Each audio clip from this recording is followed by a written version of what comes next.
জিলহজ মাসের মধ্যে এমন একটি ফজিলতপূর্ণ আমল রয়েছে যেই আমলটি করলে কুরবানি না করার পরেও আল্লাহ রব্বুল আলামিন তার আমল নামায় কুরবানি করার সওয়াব লিখে দিবেন। সুবহানাল্লাহ। আসুন জেনে নিই সেই আমলটি কি। নবীজি সাল্লাল্লাহু আলাইহি ওয়াসাল্লাম ইরশাদ করেছেন, মান রাআ হিলালা যিলহিজ্জা ফাআরাদা আন ইউদহিয়া ফালা ইয়াখুযু মিন শা'রি ওয়ালা মিন আযহারি হাত্তা ইউদহিয়া।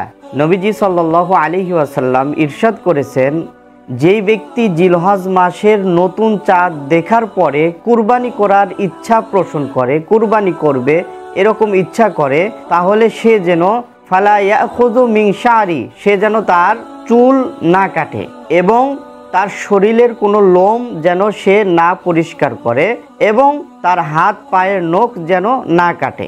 কতক্ষণ পর্যন্ত? লা মিন আযহারি হাত্তা ইউদহিয়া, যতক্ষণ পর্যন্ত কুরবানি না করে। কুরবানি করার পরে তারপরে চুল, হাতের নখ এইগুলো কাটবে।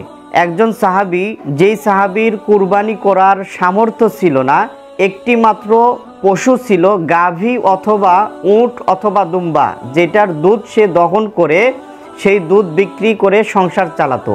নবীজি সাল্লাল্লাহু আলাইহি ওয়াসাল্লামের নিকটে এসে বললেন, ইয়া রাসূলুল্লাহ, ইয়া হাবিবাল্লাহ, হুজুর, কুরবানির যেই বিধান এসেছে, আমার যেই এই একটি পশু রয়েছে, এটি কি আমি কুরবানি করে দিব?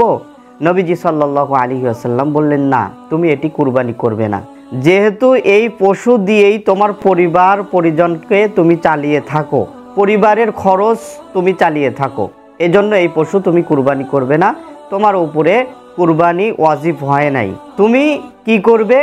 জিলহজ মাসের চাঁদ দেখার পর থেকে নিয়ে কুরবানি করার আগ পর্যন্ত, মানুষেরা কুরবানি করবে, সেই কুরবানি করার আগ পর্যন্ত তুমি তোমার শরীরের লোম, চুল, হাতের নখ, পায়ের নখ এগুলো কাটবে না, কুরবানি করার পরে কাটবে। এটি হচ্ছে একটি সুন্নাত আমল। এই সুন্নাত আমল করার কারণে আল্লাহ রব্বুল আলামিন তোমার আমল নামার মধ্যে কুরবানি করার সওয়াব লিখে দিবেন। সুবহানাল্লাহ।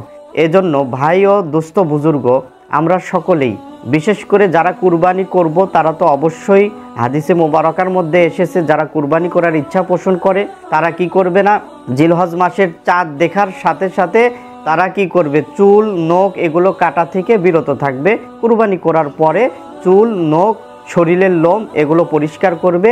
এবং যারা কুরবানি করতে পারছি না, গরিব মানুষ, যাদের উপরে কুরবানি ওয়াজিব হয় নাই, তারা অবশ্যই এই আমলটি করব। এই সুন্নাত আমল করার কারণে আল্লাহ রব্বুল আলামিন আমাদেরও আমল নামার মধ্যে কুরবানি করার সওয়াব লিখে দিবেন ইনশাআল্লাহ।